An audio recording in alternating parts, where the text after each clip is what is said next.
আসসালামু আলাইকুম। ঈদ মোবারক সবাইকে। কেমন আছেন সবাই? নতুন আরও একটি ভিডিও নিয়ে হাজির হয়ে গেলাম আপনাদের মাঝে।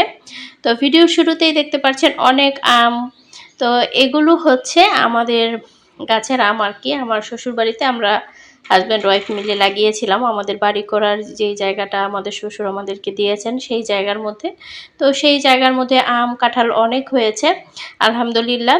তো এই আম কাঁঠাল নিয়ে এসেছে আমার হাসব্যান্ড বাড়িতে গিয়েছিল। তো যেহেতু দূরের রাস্তা একসাথে অনেক আম কাঁঠাল নিয়ে আসলে দেখা যায় অনেকটাই কষ্ট হয়ে যায়, তারপর খাওয়া হয় না যেহেতু বাচ্চারা ওরকম খেতে চায় না। তো একটা কাঁঠালই নিয়ে এসেছে। তো ঈদের প্রিপারেশন তো নিচ্ছি। এটা হচ্ছে ঈদের 2 দিন আগে আমি আদা রসুন ব্লেন্ড করে নিয়েছি। অনেক আগে আমি করে রাখি না, অনেক আগে করলে দেখা যায় ভালো লাগে না। ঈদের আগের দিন বা তার আগের দিন আদা রসুন তারপর গরম মশলা এগুলো সব ব্লেন্ড করে নিই। তো আপনাদের সাথে অল্প অল্প করে আমাদের ঈদের ব্লগটা শেয়ার করব আর কি। তো আশা করছি ভিডিও শুরু থেকে শেষ পর্যন্ত দেখলে ভালো লাগবে। তো আদা রসুন করার পরে এখানে গরম মশলা আমি সব নিয়ে নিয়েছি। এখন এটা ভালোভাবে টেলে নিব, তারপর এটাও ব্লেন্ড করে নিব। আর জিরা অলরেডি ব্লেন্ড করা হয়ে গেছে। তো সব কাজ গুছিয়ে নিয়েছি আলহামদুলিল্লাহ। আর অফ ক্যামেরাতেই ফ্রিজও পরিষ্কার করে নিয়েছি। আর বাচ্চারা যেহেতু এবার ঢাকায় ঈদ করছে, তো ওরা হচ্ছে আবদার করেছে পিঠা খাবে, তো পিঠাও বানিয়ে দিয়েছি। আর এখানে হচ্ছে আমাদের কুরবানির গরু। তো আমরা গরু দেখতে এসেছি।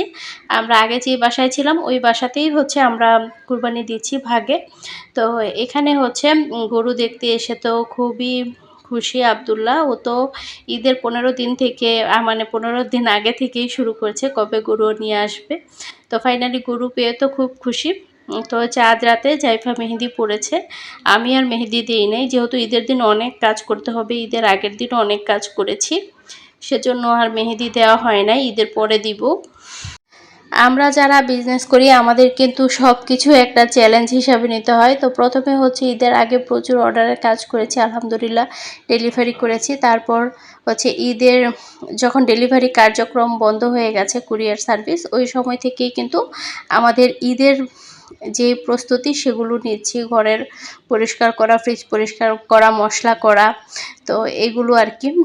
তো সব কিছুই হচ্ছে আলহামদুলিল্লাহ সুন্দরভাবে করেছি। আর হাজব্যান্ডের অফিস ছুটি হওয়ার পরে উনি হচ্ছে আমাকে যথেষ্ট হেল্প করেছে, কারণ উনি তো দেখেছে আমি কতটা পরিমাণে কষ্ট করি বা কতটা পরিমাণে কষ্ট করেছি ঈদের আগে বা অর্ডারের কাজ নিয়ে। তো যাই হোক, এখন কিন্তু ঈদের ব্লগ শুরু হয়ে গেছে। ঈদের দিনে সকাল থেকে হচ্ছে আবার ক্যামেরা অন করেছি। কুরবানির ঈদের দিন কিন্তু এত খাওয়ারও সময় নেই, মানে সারাদিনই অনেক বেশি ব্যস্ততার মধ্যে কাটে, সবারই প্রচুর পরিমাণে কাজ থাকে। তো অনেক বেশি কিছু আমি রান্না করব না, তাহলে খাওয়া হবে না। তো সকালবেলা আব্দুল্লাহ আর ওর বাবা নামাজে চলে গিয়েছে, আর আমি কিন্তু একদম ফজরের নামাজের পরে আর আজকে ঘুমাইনি। তো ফজরের নামাজ পড়ে কিছুক্ষণ শুয়েছিলাম, তারপরেই হচ্ছে আমি রান্না বান্না কাজকর্মে লেগে গিয়েছি। যেহেতু কুরবানির ঈদ একদম সকাল সকালই হচ্ছে আমি রান্না বান্না সব কমপ্লিট করে ফেলবো। তো এখানে হচ্ছে আমি রোস্টের জন্য প্রথমে চিকেনটা ভালোভাবে ভেজে নিয়েছি। আর এই সোনালী মুরগি দিয়ে রোস্ট করলে খেতে বেশি ভালো লাগে।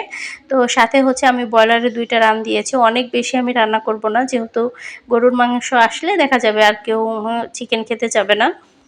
আর এইদিকে রাইস কুকারে আমি খিচুড়িটা বসিয়ে দিয়েছি, আর অল্প করে আমি পোলাও রান্না করব। বাচ্চার বাবা হচ্ছে খিচুড়ি ছাড়া চলবে না, আর বাচ্চারা খিচুড়ি খাবে না। তো খিচুড়িও করেছি, পোলাও করেছি, যেহেতু ঈদের দিন সবার আবদারি পূরণ করব। তো এখানে হচ্ছে রোস্টের জন্য আমি মশলাটা খুব ভালোভাবে কষিয়ে নিয়েছি। ঢাকা শহরের 4 দেয়ালের মধ্যে আমাদের এবারের ঈদ, মানে প্রতি কুরবানির ঈদই আমাদের এভাবেই কাটে। তো আলহামদুলিল্লাহ, আল্লাহ যেখানে যে অবস্থায় যখন রেখেছে আমরা ভালোই আছি আলহামদুলিল্লাহ। আর ঈদও ভালোভাবেই কেটেছে। তো ঈদের পরে দেখা যাবে এখানে সেখানে হয়তো বা ঘুরতে যাব। তো এখানে হচ্ছে আমি রোস্টে এখন দুধ দিয়ে দিয়েছি, আর আজকের রোস্টটা শুধুমাত্র দুধ দিয়ে রান্না করা হয়েছে। আর রোস্টটা কিন্তু খুবই মজা হয়েছিল।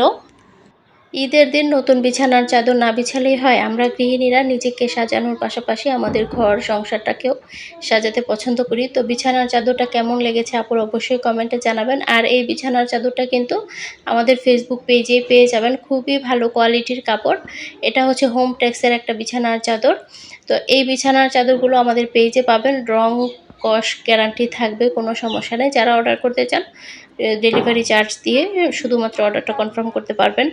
তো বিছানার চাদরটা বিছিয়ে আমি আবার রান্নাবান্নার কাজে চলে যাব। আর এখানে কুরবানির মাংস চলে এসেছে। আমরা মাংসগুলো ভাগাভাগি করে দিয়েছি। আর কিছু মাংস আত্মীয়স্বজনের জন্য ফ্রিজে রেখেছি। আর আমাদের ভাগেরটাও ফ্রিজে গুছিয়ে রেখেছি। আর এখন রান্না করার জন্য নিয়েছি। আমি এমন একটা মানুষ, মাংস আসলে অনেকেই সাথে সাথে আগে রান্না বসিয়ে দেয়। আমি আসলে সেটা পারি না। আমি সবকিছু গুছিয়ে সবাইকে দিয়ে তারপরে রান্না বসাই। তো এটা একটা বদ অভ্যাস কিনা জানি না। তো এভাবে কাজ করতেই ভালো লাগে।